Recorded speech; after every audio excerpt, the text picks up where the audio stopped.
Buenas noches, hermanos. Dios les bendiga.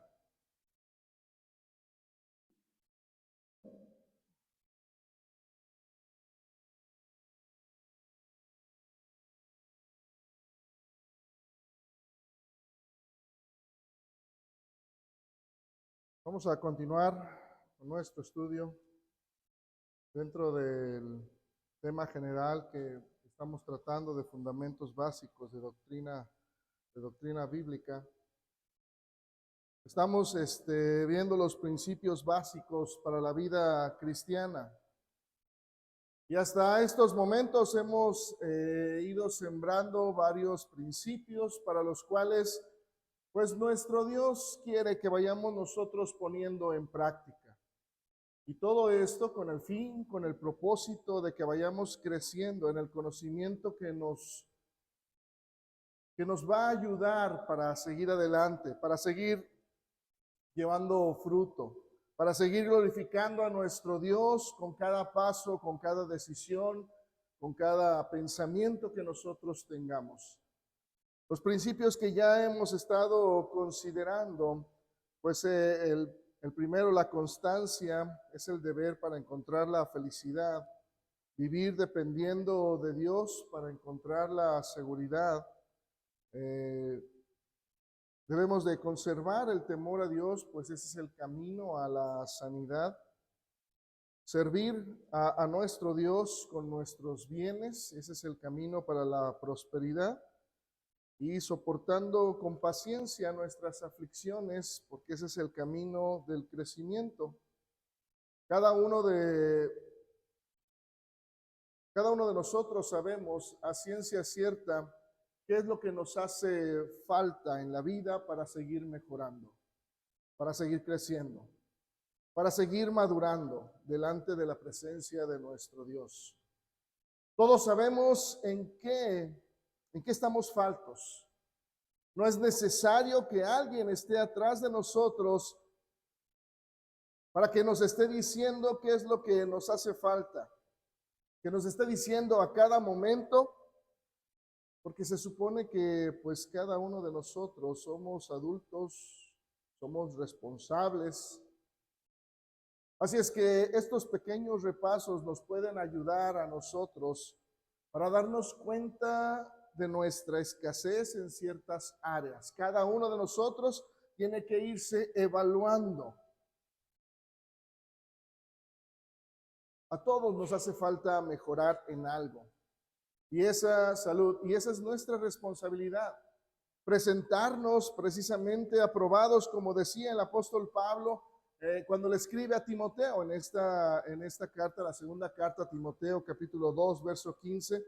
Por eso el apóstol Pablo le decía, procura con diligencia presentarte a Dios aprobado. Entonces, nosotros somos responsables y cada uno de nosotros sabemos, no necesitamos a nuestros líderes, nuestros ministros que nos digan o que estén atrás de nosotros, oye, mira, como que te veo falto aquí, falto allá, como que te hace falta un poquito de paciencia, cuidado con tu dinero, etcétera, etcétera. Creo que nosotros somos lo suficientemente maduros y responsables también para que podamos presentarnos delante de Dios. Cada uno de nosotros sabemos en qué estamos fallando, en qué estamos faltos, para podernos presentar aprobados, para que Dios nos apruebe. Como obreros, dice el apóstol Pablo, que no tiene de qué avergonzarse y que usa bien la palabra de verdad. Porque ciertamente, de alguna manera, pues nosotros vamos a dar cuentas. El Señor dijo ahí en Apocalipsis capítulo 22, verso 12, el Señor por eso les decía, he aquí yo vengo pronto y mi galardón conmigo, para recompensar a cada uno según sea su obra. Entonces, desde ese momento uno puede ver que ya hay una cierta responsabilidad de cada uno en lo que hacemos. Hay una recompensa a cada uno según, y por eso especifica según sea su obra. ¿Por qué? Porque no estamos exentos de hacer cosas malas. Entonces, ahí es donde nosotros pues tenemos que ver dónde estoy falto para que podamos nosotros pues resarcir esa escasez y poder entonces presentarnos delante de Dios con obra que Él pueda pues de alguna manera galardonarnos por ello. Por eso mismo es importante entender los consejos que nos da el rey Salomón. En este capítulo, Proverbios 3, es muy interesante porque deja sus consejos. Ya hemos estado viendo algunos y él nos sigue mostrando en dónde necesitamos pues cubrir las áreas. Y en este caso, él nos muestra y nos dice, necesita ser sabio y aplicarlo. Y ese es el siguiente principio que vamos a estar considerando. Debemos poner toda diligencia en obtener la sabiduría, pues ese es el camino para alcanzarla. Debemos poner toda diligencia, entendiendo que es importante para nosotros la sabiduría en nuestra vida. Por eso el escritor, ya veíamos ahorita nosotros en la lectura en Proverbios capítulo 3, verso del 13 al 20, podemos ver cómo el escritor nos va mostrando la gran importancia, porque él dice, bienaventurado el hombre que haya la sabiduría. Entendiendo la palabra bienaventurado, dichoso, alegre, contento. Entonces hay dicha cuando el hombre haya la sabiduría. Y no es que la tengamos ya, o cuando yo soy bautizado, ya tengo la sabiduría. No. Esto es en la búsqueda, por eso habla el escritor de que tú la encuentras y que la haces tuya. Por eso dice, y que obtiene la inteligencia.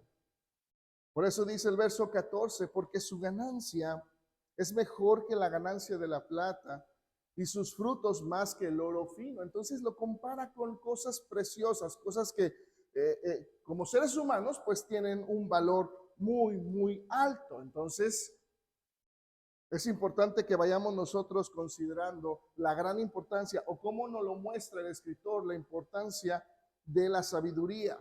Dice en el verso 15, más preciosa es que las piedras preciosas y todo lo que pueda desear no se puede comparar a ella. Está hablando de la sabiduría. Entonces, si se fijan cómo va siendo una cierta escala en cuanto a lo precioso que es y lo necesario que es en nuestras vidas. Largura de días está en su mano derecha y en su izquierda riqueza y honra. En sus caminos son deleitosos, dice. Y todas sus veredas tienen o llevan a la paz. Y es bien interesante porque más adelante también en Proverbios 8 también se habla acerca de la sabiduría, pero toma aquí no tanto, pero más adelante la sabiduría toma una personificación y dice que el que haya la sabiduría, haya la vida. Y aquí dice también que ella nos lleva hacia la paz.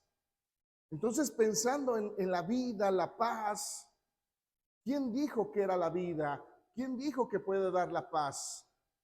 Y ahí es donde nosotros podemos ver cómo se va relacionando todo. ¿Quién dijo que al encontrarlo a él encontramos la vida? Dijo, yo soy la vida. ¿Quién lo dijo? Y también dijo, no se turbe vuestro corazón, porque yo doy la paz, no como el mundo la da. Y también lo dijo Cristo. Y luego en el verso 18 dice, ella es árbol de vida a los que de ella echan mano. Y bienaventurados son los que la retienen. Jehová con sabiduría fundó la tierra. Y luego también dice, y afirmó los cielos con inteligencia. Con su ciencia los abismos fueron divididos y destilan rocío del cielo. Entonces, hace un panorama mostrándonos la gran importancia y la hermosura de la sabiduría para nosotros. Por lo que es importante entender que el escritor nos está mostrando lo vital que es para cada uno el hecho de buscar la sabiduría, atesorarla, hacerla nuestra. Pero necesitamos entender lo que estamos buscando para poder dirigir nuestra atención, nuestros pasos hacia eso. Por eso surge entonces la pregunta, ¿qué es? ¿Qué es la sabiduría? Y según los diccionarios, la sabiduría es la habilidad que se desarrolla con la aplicación de la inteligencia en la experiencia, obteniendo así, dice, conclusiones que nos dan un mayor entendimiento y que a su vez nos dan esa capacidad o nos capacitan para poder reflexionar y así poder nosotros sacar conclusiones que nos dan discernimiento de la verdad entre lo bueno y lo malo.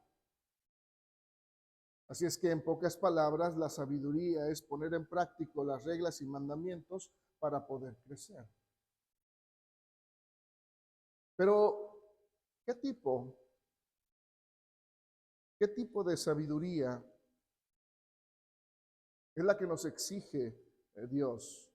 ¿Cuál es la sabiduría que Dios quiere que busquemos? La sabiduría de lo alto, la sabiduría de Dios. De hecho, Santiago es quien nos ayuda a entender cuando él escribe en el capítulo 3, versos del 13 al 18. Santiago capítulo 3, versos del 13 al 18. Y Santiago decía, ¿quién es sabio y entendido entre vosotros? Y entonces él dice, muestre por la buena conducta sus obras en sabia mansedumbre. Entonces, hace una pregunta para hacer reflexión y entender o adentrarnos en lo que es el punto al que quiere llegar. ¿Quién es sabio? ¿Quién dice que ya tiene la sabiduría o el entendimiento? Entonces, el resultado o el fruto será que muestre esa buena conducta a través de sus obras. Por eso dice el verso 14, pero si tenéis celos amargos y contención en vuestro corazón, no os jactéis, ni mintáis contra la verdad, porque esta sabiduría no es la que desciende de lo alto, que es la que vamos a buscar, sino a veces el ser humano pues trata de buscar esa sabiduría que aquí menciona Santiago, esta sabiduría terrenal. Bueno, es muy, es muy, Santiago es así muy específico, ¿no? Terrenal, animal y diabólica. Un poquito exagerado, pero a fin de cuentas es una sabiduría que no nos lleva a Dios. Porque donde hay celos y contiendas, dice Santiago, ahí hay perturbación y toda obra perversa. Pero la sabiduría, esta es la que estamos buscando, que es la que de lo alto es primeramente, dice, pura. Y entonces también es pacífica, amable, benigna, llena de misericordia y de buenos frutos, sin incertidumbre ni hipocresía. Entonces ahí es donde Santiago nos adentra y nos dice, ¿estás buscando esta sabiduría? ¿Ves estos frutos? Entonces vas por buen camino. Si no ves estos frutos, entonces no es la sabiduría de lo alto. Por eso dice en el verso 18, y el fruto de la justicia se siembra en paz para aquellos que hacen la paz. Así es que Santiago nos exhorta, o es la invitación a que cada uno de nosotros pues tratemos de buscar la sabiduría, dice, que viene de lo alto, aquella que no se puede encontrar en este mundo, aquella que tiene solo una fuente específica y es Dios. Así es que entonces pues uno ya empieza con la pregunta base, ¿qué es? ¿Qué es la sabiduría de Dios? Y la Biblia nos habla en muchos versos acerca de esta sabiduría. La sabiduría es una cualidad moral e intelectual a la vez. Para ser sabio bíblicamente, nuestra inteligencia y capacidad tienen que ser puestas al servicio de una buena causa. Por eso mismo nuestro Dios quiere de alguna manera transformarnos por medio de su inteligencia y su capacidad, y que nosotros podamos ser un molde perfecto. ¿Y cuál es ese molde perfecto? ¿De dónde nosotros vamos a sacar el molde perfecto? Pues sabemos que el molde perfecto es Cristo. El apóstol Pablo decía ahí en Romanos capítulo 8, verso 29, dice, porque a los que antes conoció también los predestinó para que fuesen hechos conforme a la imagen de su Hijo, para que Él sea el primogénito entre muchos hermanos. Entonces, de alguna manera nosotros ya tenemos la base o el molde a llegar, lo que queremos buscar. Y ese molde, por eso dice el apóstol Pablo, lo encontramos en nuestro Señor. Porque Dios quiere que cada uno de nosotros seamos hechos a la imagen de su Hijo. Hace tiempo,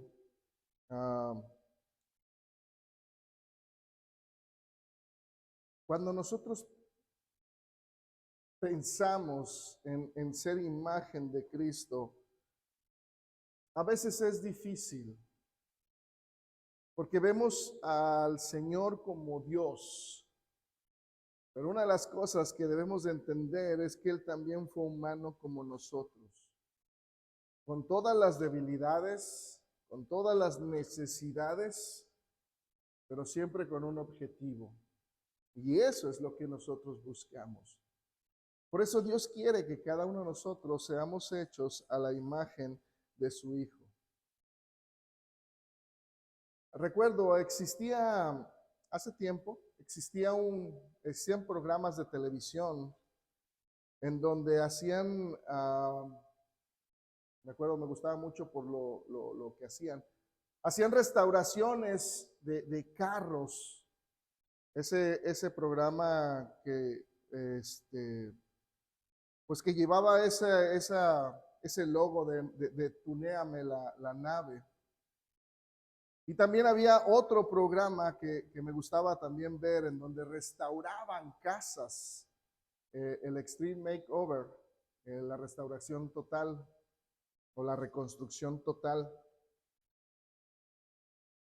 En este programa, en Extreme Makeover, era muy emocionante porque era un equipo de construcción que se reunía para transformar una casa de personas que en algún momento habían tal vez sido afectadas por algún desastre natural o porque sus casas pues no podían ser renovadas porque las personas pues eran pobres o estaban dando algún servicio pero no podían restaurar su casa, habían tenido algún accidente familiar.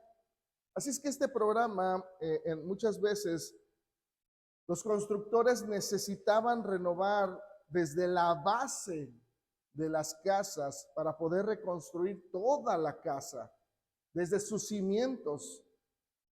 Y todo esto lo tenían que hacer en 7 días.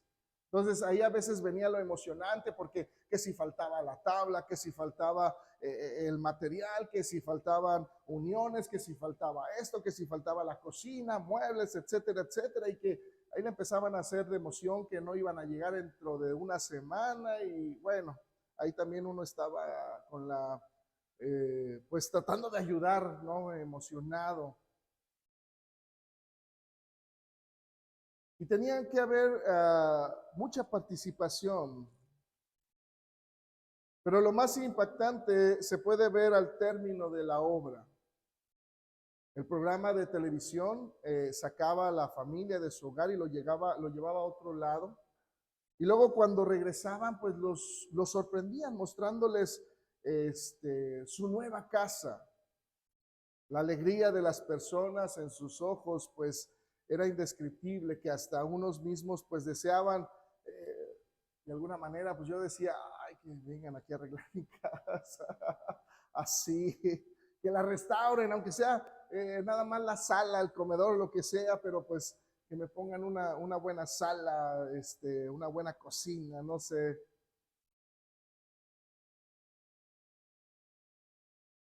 Ahora quiero que pensemos en nosotros mismos.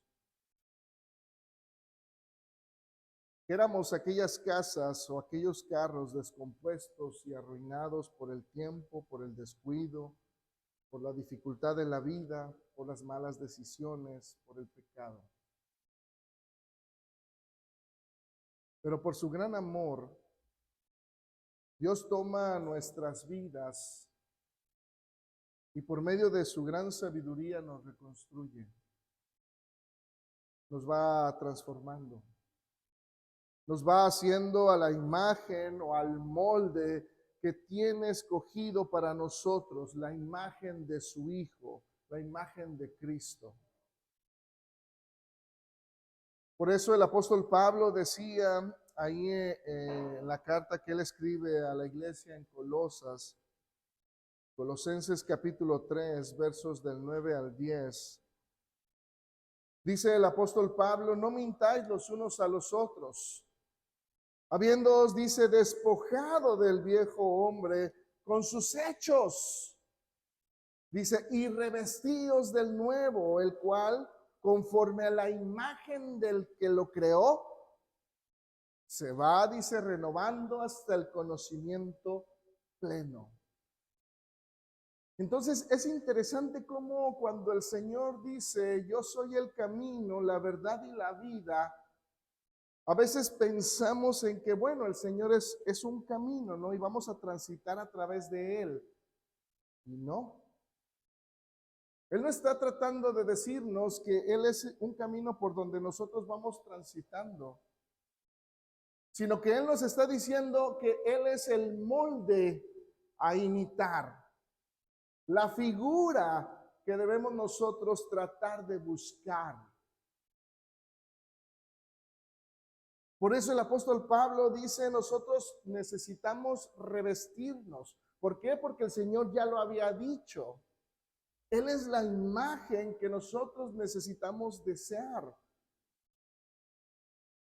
Por eso es importante que pensemos en el ser revestidos del nuevo hombre que es Cristo. Y así como los carros los reconstruían, las casas, ninguna es igual a la otra y cada una tiene un proceso de diferente manera para poderse construir. Así de igual manera nosotros.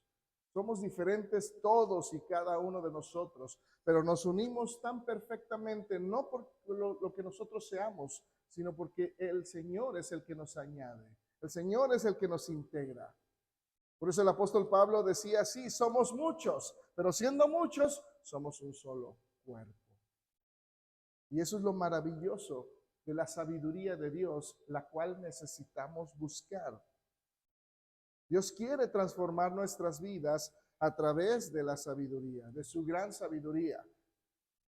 Quiere hacernos como su Hijo, pero también lo hace de manera diferente entre nosotros. Decía el apóstol Pablo, ahí en Efesios capítulo 4,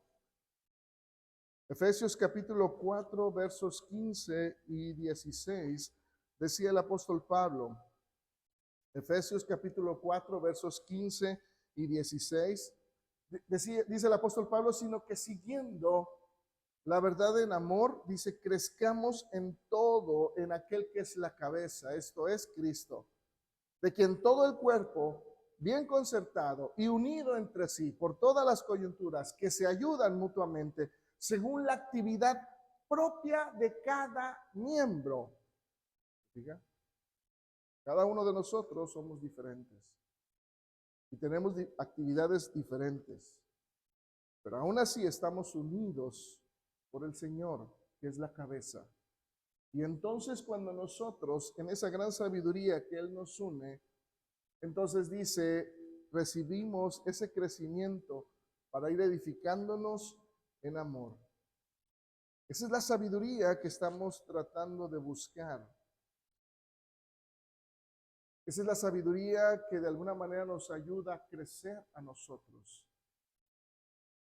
Y pensando en la sabiduría, Normalmente pues nos vamos sobre el rey Salomón.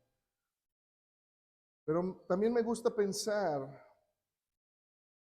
en alguien transformado, alguien que aprendió a ser sabio, alguien que haya sido dirigido por Dios, y es precisamente Abraham. ¿Qué dice la Escritura acerca de Abraham? ¿Quién fue Abraham? Y entonces, pues nosotros de alguna manera vamos pensando que la Biblia nos enseña que este hombre, de alguna manera, pues se le conoce así como el padre de la fe. Porque de alguna manera Dios le habló a él, creyó y entonces sigue la dirección de Dios. Pero veamos cómo era este hombre antes de que Dios trabajara en su vida, para que no tengamos una concepción de los hombres bíblicos como, pues, si están ahí en la Biblia, son porque son hombres, pues, superdotados, ¿no? O son muy, muy especiales, o son hombres y mujeres únicos. Y algo que podemos ver aquí o considerar como al padre de la fe es también, o también fue un hombre que dudó. De alguna manera nosotros lo podemos ver en dos ocasiones en donde él de alguna manera miente, y todo por no confiar en Dios. Dice la Escritura ahí en Génesis 12:10 y también en Génesis 20, bueno, Génesis 12:10 al 20 y Génesis capítulo 20, que podemos ver en estas dos situaciones en donde Abraham en Génesis 12, después de que hay hambre en Canaán, dice la Escritura que él se va a Egipto. Y llegando a Egipto, entonces dice, ay, voltea a ver a Sara y dice, ay, veo que eres hermosa. Así es que, pues vas a tener que decir que eres mi hermana. ¿Por qué? Porque si dices que soy tu esposo, a mí me van a matar y a ti te van a conservar la vida. Así es que, pues vas a tener que decir que eres mi hermana. Y así se la llevó, la noticia llegó hasta Faraón y Faraón dice, ah, pues es tu hermana, muy bien, pues ten el dote que te toca, y entonces dame a tu hermana.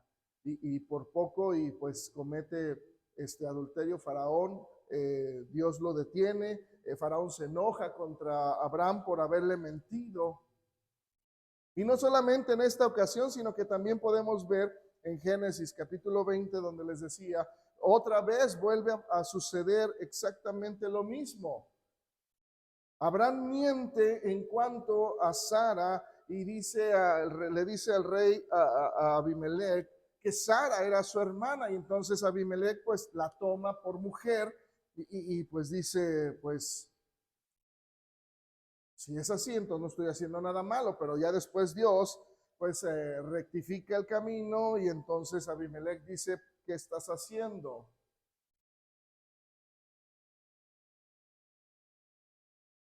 Y uno entonces empieza a preguntarse, ¿dónde está el padre de la fe?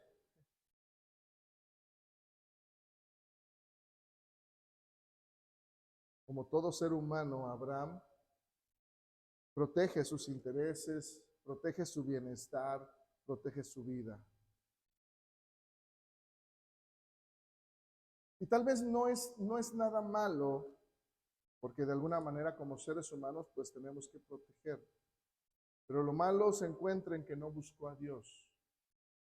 Se le olvidó que Dios había prometido, de hecho ahí en Génesis capítulo 12, verso 2, Dios ya le había prometido que estaría protegiendo, que estaría ayudándolo, que lo bendeciría, que lo engrandecería. Y eso se le olvidó. Dice ahí en Génesis capítulo 12, verso 2, y haré de ti una nación grande y te bendeciré y engrandeceré tu nombre y serás de bendición. Entonces no tenía ¿Por qué haber tenido miedo a lo que estaba pasando primero en Canaán, en aquella hambruna? Porque Dios le había prometido que iba a estar con él, pero no confió en Dios y se va para Egipto. Abraham no confió en Dios, aun cuando él había prometido bendecirlo. Pensó primeramente en él y en segundo término, pues si quedaba pues un poco a su esposa, pero hay que considerar que en aquel entonces las mujeres pues no tenían mucho valor. Es por eso que se le hace fácil mandar a su esposa por delante para beneficio de él mismo. Abraham no tuvo el valor para enfrentar la situación, así es que planeó que su mujer, pues a través de mentira, él le trajera beneficio. Tuvo miedo, fue cobarde para enfrentar las situaciones difíciles. Entonces, uno puede preguntarse, ¿dónde quedó el padre de la fe? ¿O dónde está el padre de la fe? ¿Dónde está ese hombre que se recuerda por su gran fe? Porque Dios le prometió que estaría con él. Y pasó poco tiempo para que se le olvidara e hiciera las cosas a su manera.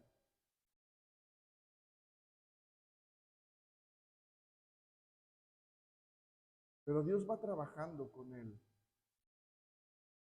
Es algo que fueron tal vez dos situaciones en las que él se encuentra en donde pues no sabe qué hacer. Y como hombre, lo primero es pues mentir. Pero fíjense, ahí en Génesis capítulo 15, versos 5 y 6, Dios le había prometido en su vejez que él tendría un hijo. Ahí en Génesis capítulo 15, versos 5 y 6, Dios le dice que lo lleva afuera y entonces le dijo, mira los cielos. Cuenta las estrellas, le dice, si las puedes contar. Y entonces le dice, así será tu descendencia. ¿Pero cómo? Si no tengo hijos. ¿Pero cómo? Si ya es un hombre viejo, anciano. Y fíjese bien cómo el escritor nos ayuda y nos dice o entra al corazón de Abraham y dice en el verso 6, y creyó a Jehová. ¿Por qué nos recalca esto? Porque todo lo demás era algo imposible. ¿Sí? No era algo que se pudiera, bueno, tengo la posibilidad, tengo la vida, o al menos, por ejemplo, pues los que pasan por el proceso, ¿no? De la vasectomía y pues que te digan, no, vas a tener más familia y pues tú dices, ¿de dónde? Si yo ya me operé, entonces más o menos era ese mismo estilo, porque él ya era viejo, ya era grande. Pero aún así el escritor dice, y creyó a Jehová y le fue contado por justicia. Así es que en esta situación no le dijo cómo sería. Dios nunca le dijo cómo llegaría ese hijo. No le dio muchas señales de tan inesperada bendición. Solo le dijo, te voy a dar. Así va a ser tu descendencia. Y lamentablemente, otra vez, el ser humano tratando de ayudarle a Dios. Entonces, Sarai, su mujer, le dijo a Abraham, pues mira, pues yo soy una mujer ya grande, así es que toma a mi sierva Agar para que tengas ese hijo que Dios te ha prometido, porque también soy estéril. Ahí en Génesis capítulo 16, verso 2 dice la escritura. Dijo entonces Sarai a Abraham, ya ves que Jehová me ha hecho estéril. Te ruego pues que te llegues a mi sierva. Quizá tendré hijos de ella. Y dice la escritura, y atendió a Abraham el ruego de Sarai. Abraham no hizo absolutamente nada por corregir a su esposa. que se estaba adelantando a lo que Dios tenía destinado para ellos. Dios tenía su tiempo y su momento para que Isaac llegara, pero las malas decisiones traen consecuencias, malos resultados. Y para el padre de la fe no hubo excepción. Al haber aceptado la propuesta de su esposa y haberse allegado a la sierva, dice la Escritura que Abraham concibe un hijo, pero no era el hijo de la promesa. Y esto trajo consecuencias para todos. Trajo consecuencias primero para Abraham, porque entonces él tuvo problemas con su esposa y con la sierva. También hubo problemas, de alguna manera podemos ver para Sarai, porque al Agar concebir, pues entonces esto era como una afrenta para ella, porque la sierva pues le decía, yo sí puedo tener hijos y tú no. Y también fue problema para Agar, ¿por qué? Porque le costó su trabajo, ya que tuvieron que salir de la tierra de Abraham. Así es que podemos ver aquí, pues el responsable era Abraham. ¿Por qué? Pues porque era la cabeza de la familia. Entonces no fue un hombre de sólidos principios y su sentido de responsabilidad era más bien deficiente. Pero Dios en su sabiduría se ocupa de llevarlo a cumplir con éxito la tarea que quiso encomendarle, porque Él conoce su corazón. Dios no se equivoca. No solo cumplió con el éxito el papel que de alguna manera pues ya todos conocemos, ¿no? El hecho de que él recibe el pacto de Dios y que es padre de Isaac, el padre de la promesa, cuando ya era viejo. Sino que llega a ese punto en que es el padre de la fe. Así es que lo que necesitaba Abraham, poner en práctica, el vivir en la presencia del Señor era indispensable. Poner toda su vida en relación con Él y sobre todo aceptándolo como su Señor, como su jefe, como su defensor.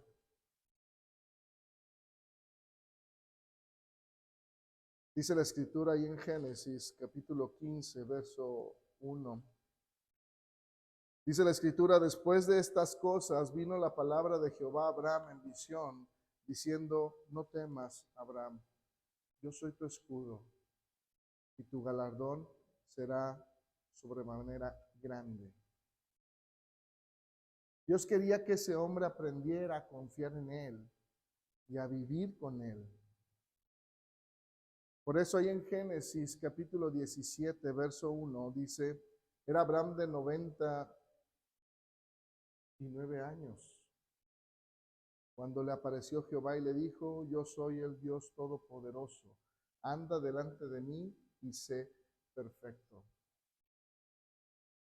Así es que lo que Dios quería de Abraham era que no solo conociera a su Dios, no solo que supiera que existía un Dios todopoderoso, sino que pusiera en práctica, y esto es lo que es sabiduría, poner en práctica sus leyes, sus mandamientos, todo lo que Dios quería de él. Es precisamente eso, sabiduría. Por eso le dice, sí, yo soy el Dios Todopoderoso. Me puedes conocer así, pero eso no importa, eso lo puede cualquiera. Lo que yo quiero es que tú seas sabio. ¿Cómo? Andando delante de mí, siendo perfecto, poniendo todas mis leyes, mandamientos en tu vida por obra. Para que pudiera llegar hasta ese punto. Y un ejemplo en la vida de este hombre, en donde podemos ver que llevó la sabiduría a la práctica, es precisamente en el capítulo 17 de Génesis. En este capítulo, Dios le dice a Abraham que iba a establecer el pacto con él y con todo el pueblo, con todo su pueblo. Y la señal sería la circuncisión, que todo varón nacido en su casa debía hacer este ritual de la circuncisión, y entonces esto sería la señal del pacto de Dios para con los hombres.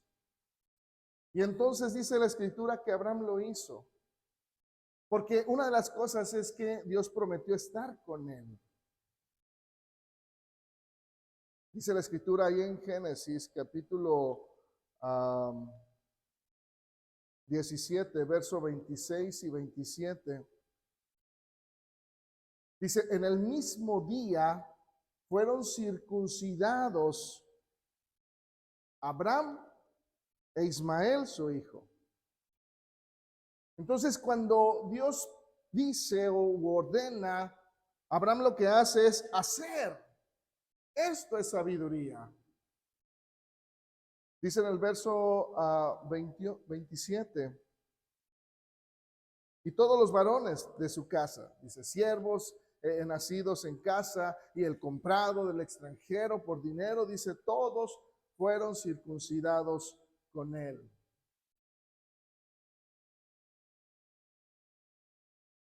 Empieza Abraham a ser sabio delante de Dios, porque no es algo sencillo, porque ya implica sufrimiento o dolor. Pero aún así, Abraham obedece. Dios quería que Abraham dependiera completamente de él. Porque a medida que se va desarrollando la historia de Abraham, podemos ver cómo los resultados de las lecciones en su vida van dando resultado. Sus viejas debilidades tal vez pueden salir a la superficie de vez en cuando, pero a la par siempre surge una nobleza en su corazón, en su carácter, que lo llevan a depender, a confiar, a descansar en la voluntad de Dios. Y el ejemplo lo podemos ver cuando Dios le pide a Abraham que sacrifique a su hijo.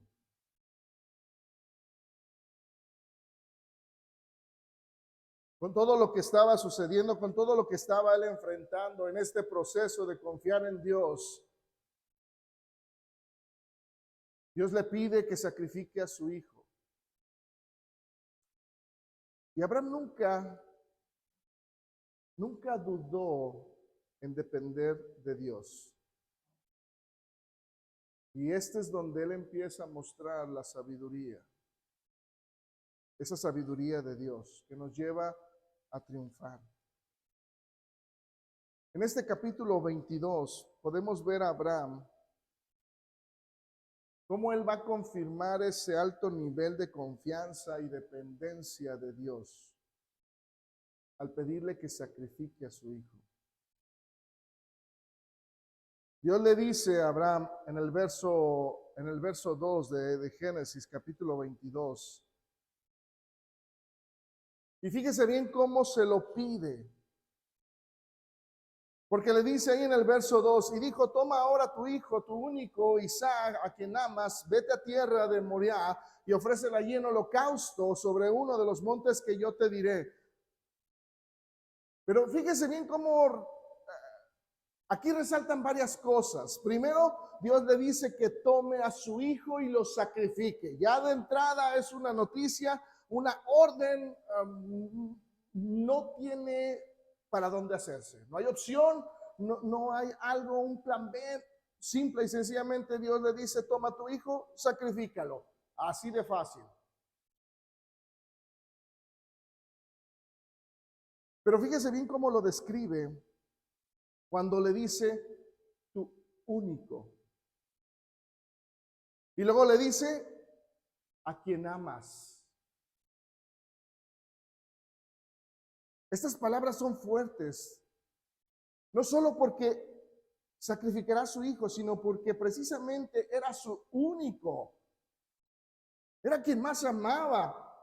Era la prueba de que estaba pasando Abraham en esos momentos, esa relación con Dios. y que estaba fructificando, y él y su hijo era la prueba viviente de ello. Pero siempre estuvo dependiendo de Dios. No fue algo sencillo el hecho de que le dijera, bueno, pues a quien tú amas, pues claro, es el hijo que tiene. Tal vez sí tenía a Ismael, pero no era el mismo amor. Pero aún así, él se mantiene estoico en el mandato de Dios. Y luego dice en el verso 3, y Abraham dice, se levantó muy de mañana y enalbardó su asno y tomó consigo 2 siervos suyos y a Isaac su hijo y cortó leña para el holocausto y se levantó y fue al lugar que Dios le dijo. Ahora pensemos en este versículo y pongámonos en el lugar de Abraham. Yo me preguntaría, si a mí me hubiera dicho Dios esto, pregúntense, ¿se levantarían temprano para ir a hacer lo que Dios estaba solicitando?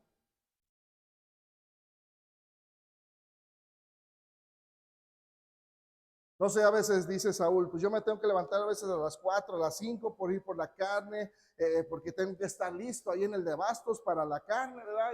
Y pues, pero porque es su fuente de trabajo, ¿no, Saúl? O sea, tiene una remuneración el hecho de levantarse tan temprano y tener que ir hasta el de abastos y surtirse, porque pues voy a surtir mi tienda, voy a vender en la carnicería, pero tengo un beneficio, no tengo que sacrificar algo más que levantarme temprano. Bueno, ok. Pero Dios le está solicitando que sacrifique a su hijo. Y entonces, ¿en verdad hubiéramos preparado nuestro vehículo para realizar la tarea? ¿Hubiéramos alistado todo lo que se necesitaba para completar la misión, el sacrificio?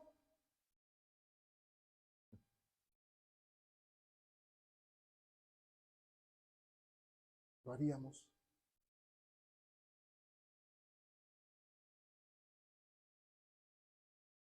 Híjole, es muy difícil. Probablemente yo no me hubiera levantado temprano. Y a veces difícilmente nos queremos levantar temprano para hacer parte de nuestras responsabilidades. No hubiera preparado mi vehículo. No hubiera alistado lo que iba a necesitar. Tal vez me hubiera salido 1000 y un pretextos para no realizar lo que Dios quería que yo hiciera. Es muy curioso, y yo lo veo a veces en mi vida. Para no ir a la junta de jóvenes, yo me iba mejor al mercado a ver tenis. Es lo que me gustaba, ver tenis. Me encantaba ver los diseños. Jugaba básquet, entonces pues a mí me gustaba ver los tenis. Y ahí me pasaba las horas porque es un tianguis grande y era toda una calle de puros zapatos y tenis. Entonces pues de ida y de regreso, ya regresaba a la casa 4:30 y la junta pues era a las 4:30 y yo tenía que salir 1 hora antes si quería llegar. Entonces pues se me hizo tarde, no llegué. Pero Abraham dijo sí a todas las preguntas. ¿Vas a prepararte? Sí. ¿Te vas a levantar temprano? Sí. ¿Vas a preparar tu asno? Sí. ¿Vas a preparar lo que necesitas para el sacrificio? Sí. Porque él estaba dependiendo de Dios. Y dice la escritura que cuando él iba a llegar al lugar donde Dios le había designado, y entonces dice que Abraham alza la vista y vio el lugar donde Dios le había indicado. Y entonces otra vez Abraham estaba demostrando que estaba confiando en Dios. Porque dice ahí en el verso 5, Dice la escritura: entonces dijo Abraham a sus siervos: esperad aquí con el asno, y yo y el muchacho iremos allá, hasta allí. Dice: y adoraremos y volveremos a vosotros. Pregunta: ¿no se supone que Abraham iba a aquel lugar para sacrificar a Isaac? Entonces mi pregunta es: ¿por qué Abraham dice volveremos? Plural. Si se supone que quien iba a regresar nada más era Abraham. ¿Cómo iba a ser esto posible? Abraham no sabe. Pero él está confiando en que esto será una verdad. ¿Cómo? No sabe. Pero esto es depender de Dios. Porque él dice: vamos allá, el muchacho y yo. Vamos a adorar a Dios, o sea, a cumplir su voluntad. Pero ¿cómo vamos, dice, a volver? Abraham no sabe. No sabe lo que va a suceder. Pero Abraham estaba confiando y dependiendo de Dios. Esto es sabiduría. Y todavía uno de los momentos más difíciles que pasa Abraham es precisamente cuando su hijo lo cuestiona. Cuando su hijo, ya llegaron al lugar del holocausto, y entonces dice la escritura que habla Isaac a Abraham y le dice: Padre. Abraham le dice: pues dime, ¿qué pasó, hijo? Y entonces se le dice: aquí está el fuego, aquí está la leña y el cordero. Porque se supone que va a haber un sacrificio, ¿no?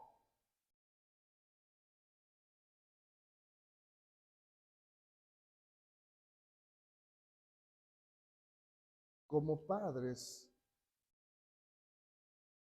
¿qué pasaría por nuestra mente? Esta es una pregunta que le atraviesa el corazón a Abraham. Escuchar la voz de su hijo preguntando por el cordero cuando él es el cordero. Abraham escuchando a su hijo y pensando dentro de sí: hijo mío, vas a ser tú. Tú serás el sacrificio. Pero, otra vez, sabiduría de Dios. ¿Qué dice Abraham? Entonces dice la escritura, ahí en el verso 8, respondió Abraham: Dios se proveerá de cordero para el holocausto, hijo mío. E iban juntos. Abraham no sabía cómo, pero él confiaba en Dios, está obedeciendo contra todo como ser humano. Y entonces cuando llegan al lugar, dice la escritura que Abraham estaba preparando el altar donde se llevaría a cabo el holocausto. ¿Qué haríamos en esa situación? Donde tal vez he estado retrasando la voluntad de Dios en todo momento. No alisté lo que se necesitaba. No hice por salir temprano. No sabía ni para dónde ir. Y al llegar al lugar donde Dios quiere que lo sacrifique, ¿qué haríamos? Tal vez estaba ahí Abraham poniendo una piedra y tal vez volteando rápidamente a ver si Dios le dice: detente, y pone otra piedra. Y tratando de esperar a ver si Dios habla, si Dios dice algo, y no pasa nada, pone otra piedra y tal vez se finge cansado y vamos a respirar un poquito, vamos a tomar 5. Y no pasa nada, y pone otra piedra, pone la leña, y a ver si Dios habla, Dios dice algo y no dice nada. Y tal vez pues ya platicando Abraham con Isaac, diciéndole pues mira, Dios en aquel entonces hizo los cielos, la tierra. Pero fíjese bien la escritura lo que dice que hace Abraham. Ahí en los versos 9 y 10 dice la escritura, y cuando llegaron al lugar que Dios le había dicho, dice, edificó ahí Abraham un altar y compuso la leña y ató a su hijo Isaac y lo puso en el altar sobre la leña. Dice, y extendió Abraham su mano y tomó el cuchillo para degollar a su hijo. Abraham no dudó. En su corazón tal vez. Y le dolía.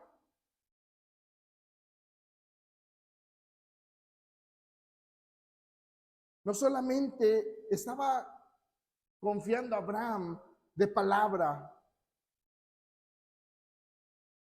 sino él estaba confiando y dependiendo en Dios con todo su corazón.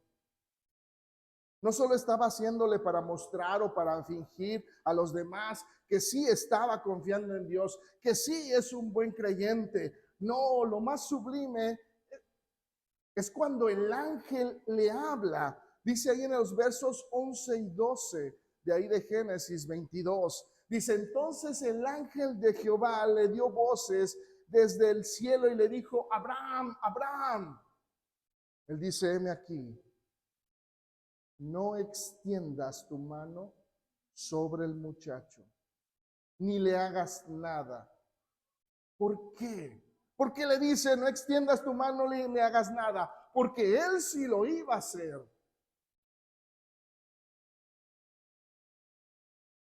Porque ya conozco, dice, que temes a Dios, por cuanto no me rehusaste tu hijo, tu único.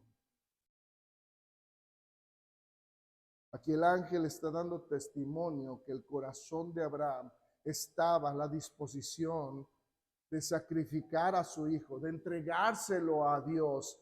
¿Por qué? Porque él estaba dependiendo de Dios. Y él mismo mostró con sus palabras, con su acción, y él dijo, Dios se proveerá. ¿Cómo? No sé, pero yo solamente tengo que hacer lo que él me manda. Y eso es sabiduría, poner en práctica los mandamientos, la ley de Dios en mi vida. Y de eso se agrada a Dios. Por eso dice que le contó por justicia delante de Dios. Por eso, de alguna manera, pues Abraham pudo llegar hasta ese punto a ser el padre de la fe. Pero lo que nosotros necesitamos entender es que a veces ponemos o anteponemos nuestro deseo, nuestro anhelo, lo que nosotros necesitamos, queremos, antes que la voluntad de Dios.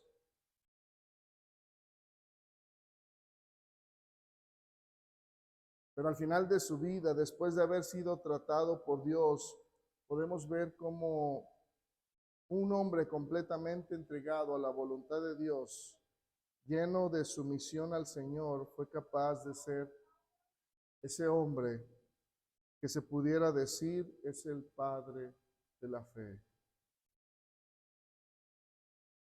Por eso es importante que nosotros entendamos que la sabiduría no es conocimiento. La gente confunde que sabiduría, es que lo conoce todo. No, sabiduría es poner en práctica lo mucho o poco que se conoce, pero llevarlo hasta que dé fruto. Lo mucho o poco que sepamos de nuestro Dios, Él quiere que lo llevemos hasta la práctica para que haya fruto. Y entonces la gente pueda glorificar a nuestro Dios a través de nuestras obras, porque dice el apóstol Pedro, para eso fuimos llamados, para anunciar las virtudes de aquel que nos llamó de las tinieblas a su luz admirable. Eso es sabiduría. Muy bien, hermanos, Dios les bendiga. Dejo lugar.